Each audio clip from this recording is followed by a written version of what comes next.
बिस्मिल्लाहिर्रहमानिर्रहीम। अस्सलामुअलैकुम वरहमतुल्लाहि वबरकातुहू। Welcome to my YouTube channel maths by sir Salahuddin. आज हम 9th क्लास आर्ट्स ग्रुप का जनरल मैथ इसका लेक्चर नंबर 4 शुरू करेंगे। प्रीवियस लेक्चर में हमने एक्सरसाइज 1.2 इसके क्वेश्चन नंबर 5 तक स्टडी किया था। आज इसका क्वेश्चन नंबर 6 है। इसमें आपको कहा जा रहा है एक तरखान की एक मेज़ बनाने पर 720 रुपये लागत आई। अगर इसने ये मेज़ 920 रुपये में बेची हो तो इसका मुनाफा फ़ीसद में मालूम करें। हम इसका पहले जो है ना स्टेटमेंट में डाटा लिख लेंगे। एक तरखान की एक मेज़ बनाने पर 720 रुपये लागत आई। हम लिखेंगे मेज़ बनाने पर लागत। बेटा मेज़ बनाने पर लागत लिख लें या खर्च लिख लें, ये एक ही चीज़ होती है। ये कितना आ रहा है हमारे पास जी 720 रुपये। इसके बाद अगर उसने ये मेज़ 920 रुपये में बेची हो तो यानी कि वो जो मेज़ है उसकी जो कीमत फ़रोख्त है, जो उसकी सेल प्राइस है, वो हमें दी जा रही है 920 रुपये। इसे आप कीमत फ़रोख्त भी कहते हैं, कीमत फ़रोख्त। यानी जितने में मेज़ बेची हो, यानी जो चीज़ हम बेच देते हैं ना तो उसे हम कीमत फ़रोख्त कहते हैं। यानी जो उसके हम पैसे लेते हैं अगले बंदे को देकर, जो हम पैसे लेते हैं ना, वो जो पैसे हैं ना वो हमें कीमत फ़रोख्त में, यानी कि वो जो है कीमत फ़रोख्त में कहलाते हैं हमारे पास वो पैसे। अच्छा 920 रुपये, वो जो मेज़ है 920 रुपये की बेची गई है। अब कहता है कि इसका जो मुनाफा है वो फ़ीसद में मालूम करें। मुनाफा तो मालूम करना ही करना है, उसे फ़ीसद में मालूम करना है। अब देखिए बेटा ये तो साफ ज़ाहिर है, आप बच्चों को भी नज़र आ रहा है कि अगर एक मेज़ बनाने पर 720 रुपये लग गए हैं, 920 रुपये का वो मेज़ सेल कर दिया तो जो हमें नफ़ा हासिल हुआ वो 200 रुपये हासिल हुआ। अब नफ़ा तो हासिल हो गया है, मुनाफा तो हमें हासिल हो गया, लेकिन उसे फ़ीसद में मालूम करना है। तो फ़ीसद में मुनाफा या नुकसान मालूम करने के लिए याद रखना है कि हमारे पास मुनाफा या नुकसान होना ज़रूरी है। अगर मुनाफा या नुकसान होगा तो फिर हम मुनाफे या नुकसान को फ़ीसद में मालूम कर सकते हैं। तो यहाँ मुनाफे की बात है, नुकसान की नहीं। पहले हम मुनाफा मालूम करेंगे। तो जो मुनाफा है उसे वो कितना होता है जी, 920 में से आप माइनस करवा दें 720 को, तो ये हमारे पास 200 रुपये आ जाएगा। ये साफ ज़ाहिर है, 920 रुपये का बेच दिया, 720 रुपये उसका खर्चा आया था, 200 रुपये उसको प्रॉफिट हो गई है। इसके बाद यही मुनाफा हमने फ़ीसद में मालूम करना है, परसेंटेज में मालूम करना है। तो परसेंटेज में मुनाफा मालूम करने के लिए मुनाफा जो है फ़ीसद में, मुनाफा फ़ीसद में मालूम करने के लिए आपको 720 में से मुनाफा हो रहा है ना, 720 रुपये के लिहाज से 200 रुपये मुनाफा हो रहा है, तो आपको 720 रुपये को नीचे रखना पड़ेगा और 200 रुपये को ऊपर रखना पड़ेगा। देखें भाई, आपका जो खर्चा आया मेज़ बनाने पर वो तो 720 रुपये ही आया ना, तो आपको 720 रुपये के लिहाज से मुनाफा हो रहा है। आपको जिस लिहाज से मुनाफा हो रहा है ना, आपने वो वैल्यू नीचे रखनी है। अगर इधर कीमत ख़रीद होती तो कीमत ख़रीद की जो वैल्यू है वो नीचे आ जानी थी। तो क्योंकि हम जो खर्च कर देते हैं ना उसके लिहाज से हम अपने मुनाफे को या नुकसान को देखते हैं, ना कि हम सेल प्राइस के लिहाज से देखते हैं। कीमत फ़रोख्त के लिहाज से अपने मुनाफे या नुकसान को हम नहीं देखते। हम हमारी जो चीज़ के ऊपर लागत आई होती है उसके लिहाज से हम देखते हैं कि हमें मुनाफा या नुकसान कितने परसेंटेज हो रहा है। अब यहाँ से परसेंटेज में चेंज करने के लिए, फ़ीसद में तब्दील करने के लिए मैंने आपको बताया हुआ है कि 100 के साथ ज़रब देनी करनी है। अब यहाँ 100% के साथ ज़रब दे देंगे।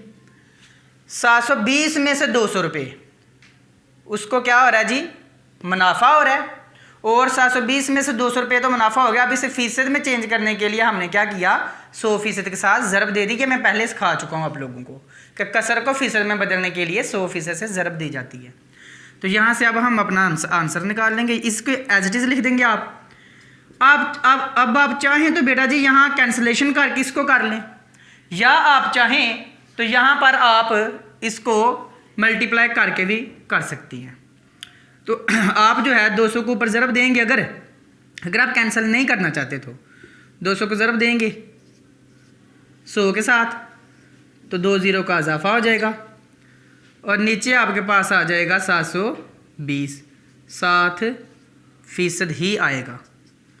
और यहाँ से हमारे पास आ जाएगा जी, अब इसको आप चाहें तो कैलकुलेटर पर डिवाइड कर लें, चाहें तो आप कैंसलेशन कर लें। मैं कैलकुलेटर पर आपको डिवाइड कर देता हूँ जी बेटा, मैं कैलकुलेटर पर इसे डिवाइड करने लगा हूँ।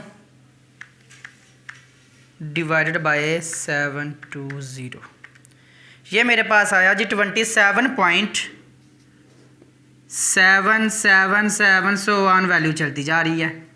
आप इसे 27.7 और यहाँ राउंड ऑफ करके 78 भी लिख सकते हैं। गौर करना बेटा ज़रा, 27.7 और इसे राउंड ऑफ करके 8 लिख सकते हैं, या फिर आप इसको 8 बना सकते हैं, या फिर आप इसको अप्रोक्सीमेटली जो वैल्यू इसकी होगी वो आप 28 भी दे सकते हैं। यहाँ आप यहाँ पर छोड़ दें या 28 कह लें, एक ही बात है।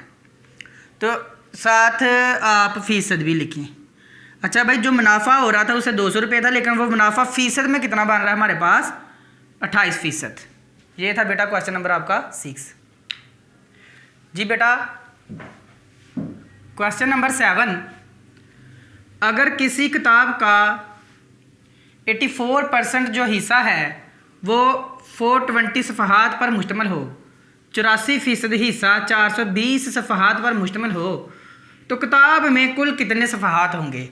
बेटा ये क्वेश्चन इम्पोर्टेंट है, तो बहुत आसान तरीकाकार है इसके करने का। एक तो ये बाय फार्मूला करवाया जाता है, तो मैं आपको इसका जो है ना कोई और कंसेप्ट दूंगा, तो आपने इसी तरह से करना है, क्योंकि मैंने अगला क्वेश्चन भी उसी तरह से करवाना है जिस तरह आपको ये करवाऊंगा।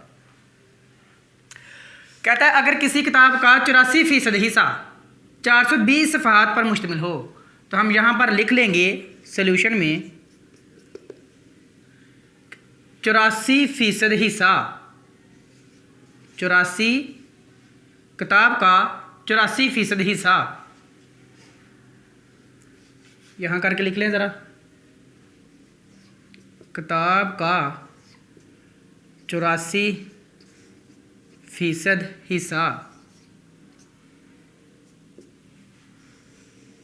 ये इक्वल आएगा आपके पास जी 420 सफ़हात।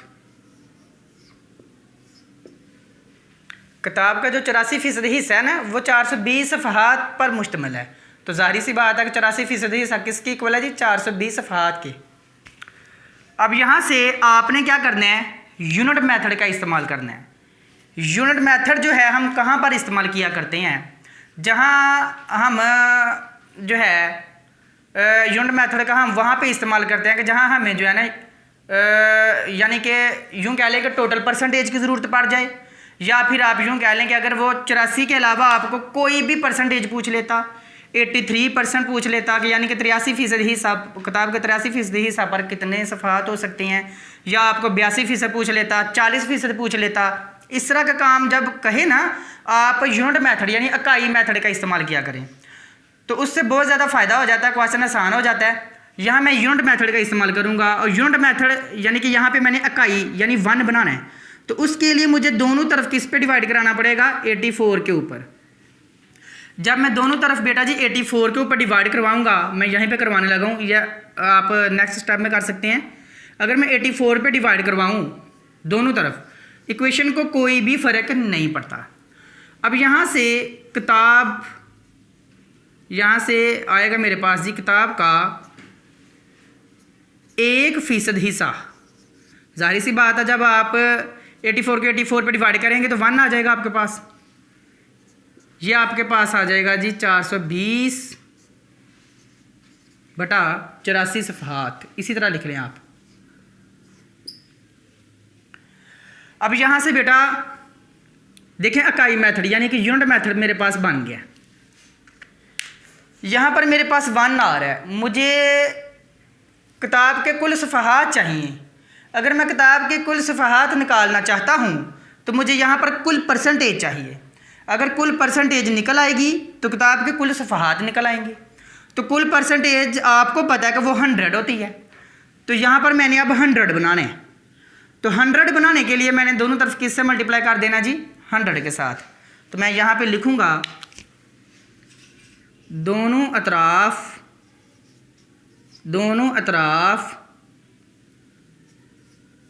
100 से ज़रब देने से या ज़रब दी।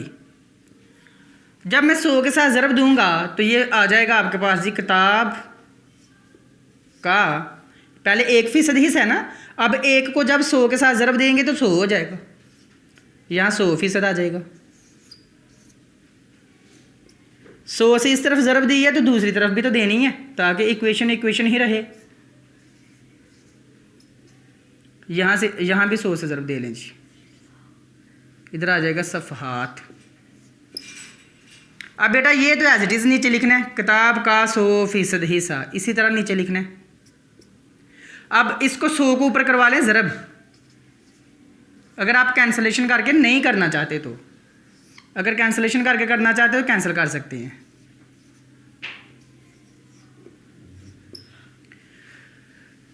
किताब का जो 100% हिस्सा है वो कितने सफ़हात बनने लगे हैं देखते हैं। जब आप इसके ऊपर डिवाइड करवाएंगे बेटा तो ये आपके पास 500 आ जाएगा।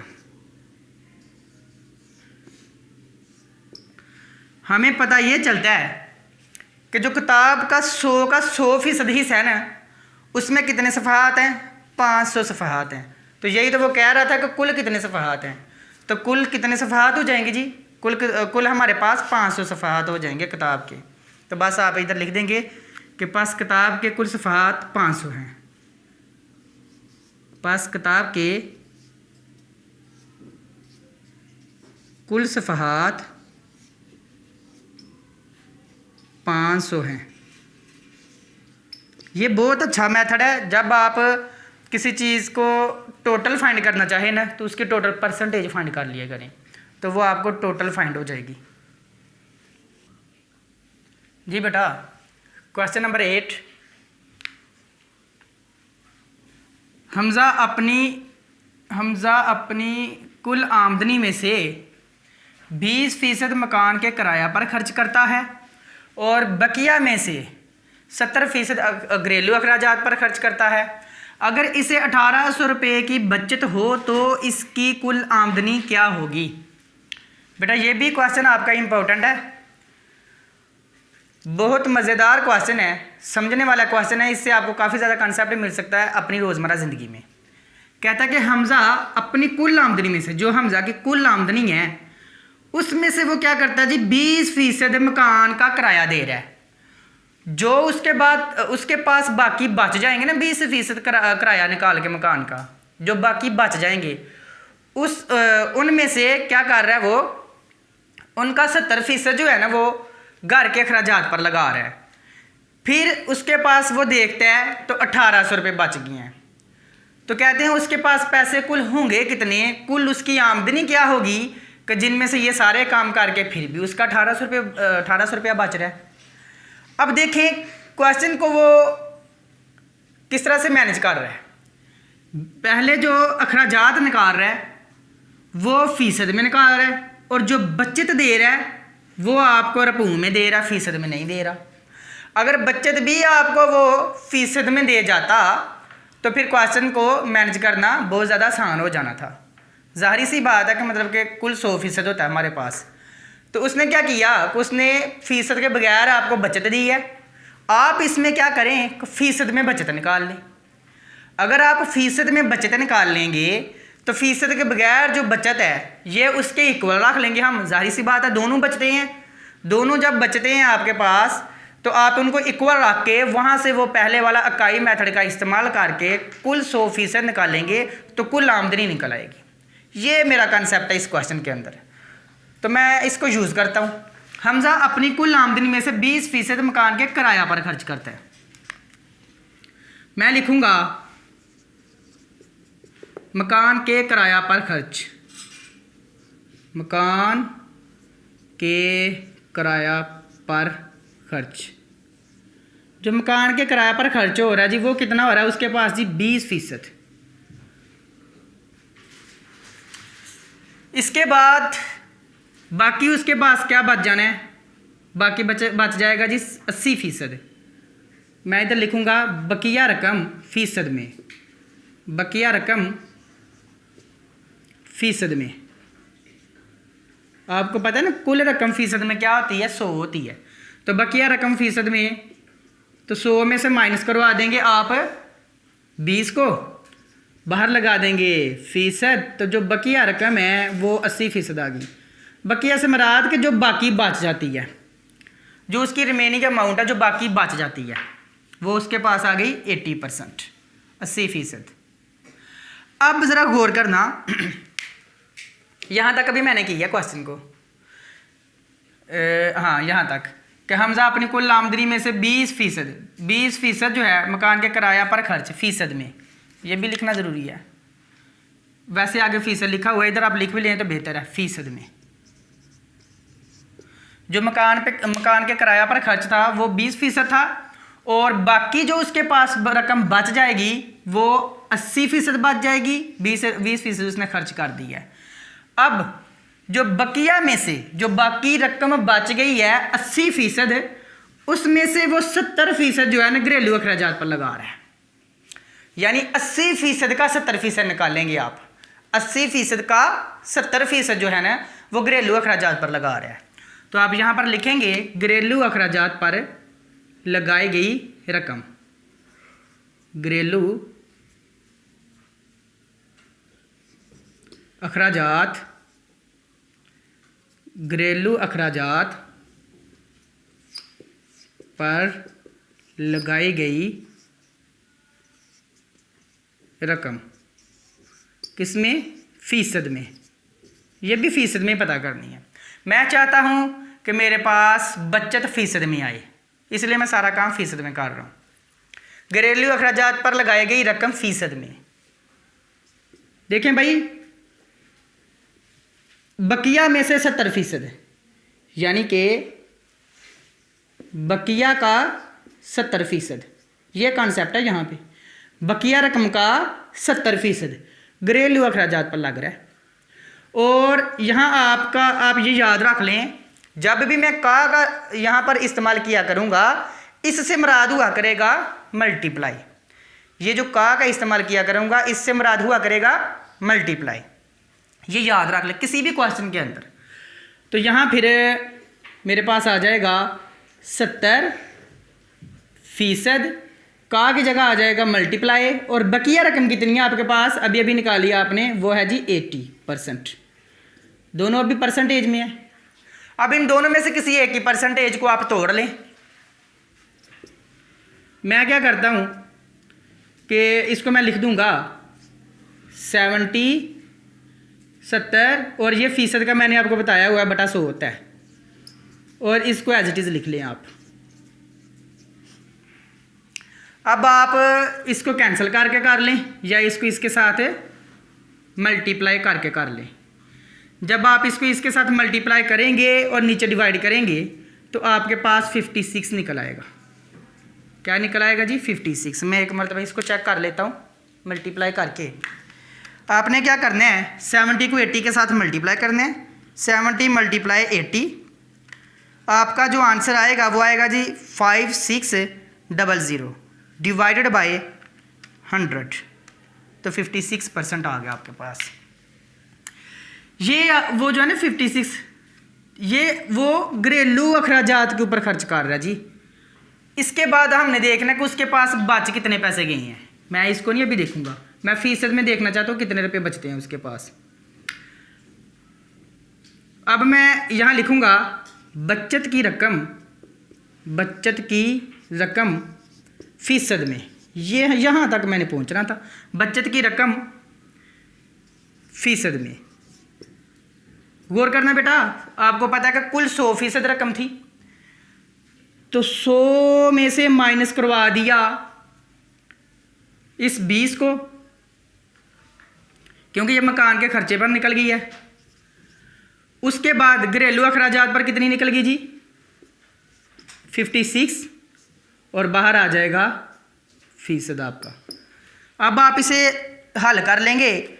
आप 100 में से माइनस करवा देंगे 20 को, फिर उसके बाद माइनस करवा देंगे आप 56 को, तो आपके पास ये 24 आ जाएगा। यहां पर गौर करें ज़रा, जो बचत की रकम है ना वो फीसद में आ रही है 24%, और जो रुपयों में है ना वो है 1800 रुपये। जाहिर सी बात है, ये जो 1800 रुपये हैं ये कितने हैं? ये 24% है, क्योंकि ये भी बचत की रकम है और ये भी बचत की रकम है। तो मैं फिर यहां पर लिख लूंगा, मैं लिखूंगा जैसा कि जो बचत की रकम है फीसद में वो कितनी है जी? बचत की 24% बचत की रकम, 24% बचत की जो रकम है वो मेरे पास आ रही है जी 1800 रुपये की इक्वल। 1800 रुपये, जो 24% बचत की रकम है वो 1800 रुपये मेरे पास आ रही है। अगर मैं यहाँ पर 1 बना लूँ, इकाई मेथड का इस्तेमाल कर लूँ, तो मेरे पास 1% बचत की रकम निकल आएगी। फिर मैं उसे 100 से ज़रब करूँगा तो मेरे पास 100% बचत की रकम निकल आएगी। और जो 100 की 100% जब बचत हो जाएगी, समझ लो उसने फिर कुछ भी नहीं लगाया, 100 की 100% के ऊपर उसकी कुल आमदनी आ जाएगी जो कि हमें चाहिए। तो मैं यहाँ पर लिखूँगा 1% बचत की रकम। ये 1%, इसको 24 को 24 के ऊपर डिवाइड किया तो आपके पास 1 आ जाएगा, और 1800 को भी आपने डिवाइड कर देना 24 के ऊपर और साथ लिख देने हैं रुपए। अब आपने क्या करना है कि इसको 100 के साथ ज़रब दे देनी है। जब आप इसको 100 से ज़रब देंगे तो 100% हो जाएगा। 100% बचत की रकम, ये जो 100% बचत की रकम है देखते हैं कितनी आती है। क्या किया आपने? यहाँ 100 के साथ ज़रब कर दिया। दोनों तरफ मैंने 100 से ज़रब दी है बेटा, दोनों तरफ 100 के साथ ज़रब देने से यहाँ पर 100 एक बार 100 आ जाएगा, और यहाँ 100 से ज़रब दे दिया आपने, इधर आ जाएगा रुपये। अब आप क्या करेंगे? आप इस 100 को 1800 के साथ ज़रब देंगे और 24 के ऊपर डिवाइड करवा लेंगे। चले मैं देखता हूँ क्या आता है। 1800 ज़रब 100, 2 0 का इजाफा हो जाएगा, तो नीचे आपने डिवाइड करा। चलें इसको लिखना हो तो लिख सकते हैं आप। ये आ रहा जी 180000, और नीचे 24 ही आने, इसको डिवाइड करवा लें। ये आपके पास आ गया जी 7500 रुपये, 7500 रुपये, 7500 रुपये, 7500 रुपये। देखें 100% बचत की रकम पर आपके पास 7500 रुपये आ रहे हैं, तो 100% क्या होता है हमारे पास जी? 100% हमारे पास कुल फीसद है, यानी कि 100% उसको ये समझ ले कि उसको सारी की सारी बचत हो गई है 100% के ऊपर। तो अब वो देखता है तो उसके पास कितने रुपए हैं? 7500 रुपये हैं। तो यानी कि जो उसकी कुल आमदनी थी वो 7500 रुपये थी, जिनमें से वो ये सारे काम कर रहा था। तो बेटा यही आपने फाइंड करना था कि हमज़ा की कुल आमदनी क्या थी। तो आप लिखेंगे कि हमज़ा की कुल आमदनी 7500 रुपये थी, है। हमज़ा की कुल आमदनी 7500 रुपये है। यही था बेटा आपके इस क्वेश्चन का आंसर। जी बेटा क्वेश्चन नंबर 9 है इस एक्सरसाइज का और आज के लेक्चर का ये लास्ट क्वेश्चन है। राहील की आमदनी रऊफ़ की आमदनी से 25% ज़्यादा है। रऊफ़ की आमदनी राहील की आमदनी से कितने फ़ीसद कम है? ये हमने पता लगाना है कि रऊफ की आमदनी रहील की आमदनी से कितने फीसद कम है, कितने रुपए कम नहीं, कितने फीसद कम है। अच्छा जी, ये भी क्वेश्चन बेटा इंपॉर्टेंट है। अब यहाँ आप लेट यानी कि फर्ज करके क्वेश्चन को करेंगे, हमें दोनों ही की आमदनी का पता नहीं है, ना तो हमें रऊफ की आमदनी का पता है और ना ही हमें रहील की आमदनी का पता है। बस इतना उसने क्या दिया जी, रहील की आमदनी रऊफ की आमदनी से 25% ज़्यादा, लेकिन हमें ये तो नहीं पता दोनों की आमदनी है कितनी। जब हमें ये ना पता हो, कोई चीज़ दी ना गई हो इस तरह के, यानी कि दो चीज़ें दी गई हों, उनमें से कोई भी एक ना दी गई हो, यानी कि रहील की आमदनी रऊफ की आमदनी, किसी की भी आमदनी हमें नहीं मिली, तो बेटा हम दोनों में से किसी एक की आमदनी को लट कर लिया करते हैं, फ़र्ज कर लिया करते हैं। तो फ़र्ज आपने उसको करना है जिसकी फाइंड करनी है आपने। रऊफ की आमदनी रहील की आमदनी से कितनी कम है, रऊफ की आमदनी का पता लगाना आपने। तो हम कहेंगे फ़र्ज किया कि, हमने फ़र्ज कर लिया है, फ़र्ज किया कि रऊफ की जो आमदनी है, रऊफ की आमदनी ये कितनी है जी, हमारे पास 100 रुपये। अब 100 का फीसद निकालना हो ना तो 100 ही आता है। अगर आप चाहें ना कि 100 का फीसद निकालें तो ये दोबारा से 100 ही आना है, क्योंकि मैंने बताया हुआ किसी भी चीज़ का फीसद निकालने का तरीका। अगर आप 100 का फीसद निकालते हैं तो इसे 100% से ज़रब देना पड़ेगी, तो ये दोबारा आपके पास क्या आ जाना है, 100/100 फीसद ख़त्म करके 100 से कैंसिल हो जाएगा, तो दोबारा आपको 100 ही मिल जाएगा। ये मत समझना कि सर ने यहाँ 100 रुपये रख दिए, 100% नहीं रखा, या फिर फीसद में रख दिया, रुपये में नहीं रखा। 100 इसीलिए तो हम कहते हैं फीसद में भी 100 ही रहना है, रुपये में भी 100 ही रहना है। तो यहाँ मेरे पास 100% या 100 रुपये एक ही बात है। रऊफ की जो आमदनी है ये मेरे पास आ जाएगी, रऊफ की जो आमदनी है ये मैंने रख ली 100 रुपये। अब रहील की जो आमदनी है वो 25% ज़्यादा रऊफ की आमदनी से, तो यहाँ मैं लिखूँगा रहील की आमदनी, जो रहील की आमदनी है वो 25% ज़्यादा है। तो 100% में 25% ऐड करें तो 125% बन जाते हैं। यहाँ आप 125 रुपये लिख लें, ठीक है ना। रऊफ की आमदनी को आपने 100 रुपये रख लिया और रहील की आमदनी को आपने 125 रुपये रख लिया, क्योंकि ये 25% ज़्यादा थी ना, इसलिए 125 रुपये हो गई। अब यहाँ दोनों की आमदनी में फ़र्क क्या है, दोनों की आमदनी में फ़र्क 125 माइनस 100 और ये मेरे पास आ गया जी 25 रुपये। दोनों की आमदनी में जो फ़र्क है वो 25 रुपये का फ़र्क है। ये तो पहले भी वाज़िया था, लेकिन वो फीसद में था, अब रुपये में आ गया।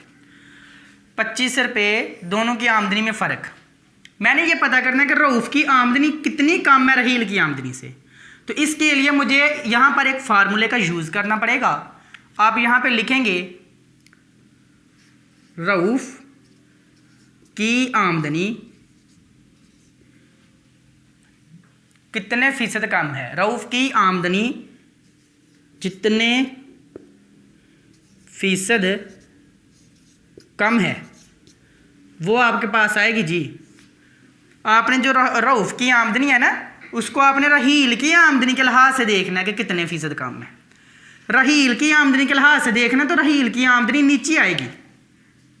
भाई रऊफ ने अपनी आमदनी के लिहाज से तो अपनी आमदनी को नहीं ना देखना, वो तो देखेगा किसी दूसरे की आमदनी के लिहाज से कि उसको कितना लॉस हो रहा है, कितनी प्रॉफिट हो रही है। तो रऊफ देखेगा रहील की आमदनी के लिहाज से, तो रहील की आमदनी नीचे आ जाएगी और जो इन दोनों का फ़र्क होगा ना, दोनों की आमदनी में जो फ़र्क होगा, कितना फ़र्क आ रहा है दोनों की आमदनी में, वो 25 रुपये ये ऊपर आ जाएगा। और यहाँ आप इसको फीसद में तब्दील करने के लिए, क्योंकि उसने क्या दिया आमदनी फीसद में, यानी कि कितनी कम है, रऊफ की आमदनी जितने फीसद कम है, तो फीसद में करने के लिए इसे 100% से ज़रब दे देंगे। यहाँ से आप 100 को इसके साथ ज़रब दे देंगे, या कैंसलेशन करके भी यहाँ पे कर सकते हैं आप। ऊपर आपके पास आ जाएगा जी 2500 और नीचे आप 125 के ऊपर डिवाइड करवाएंगे 7%। 2500 को जब 125 के ऊपर डिवाइड करवाएंगे तो ये बेटा जी आपके पास 20% आ जाएगा। कितना? 20% आ जाएगा। जी बेटा, यही था मेरा आज के लेक्चर का लास्ट क्वेश्चन। तो इंशाल्लाह नेक्स्ट वीडियो में अब हम मिलेंगे। तो मेरी वीडियो को आप सब्सक्राइब करें और इसके साथ बेल आइकन का बटन होता है बेटा, उसको प्रेस करके तो आल के ऊपर आप प्रेस कर दें, ताकि जो मेरी आने वाली नई वीडियोज़ होती हैं ना, वो सारी की सारी आप तक बआसानी से पहुँच सकें। अल्लाह हाफ़िज़।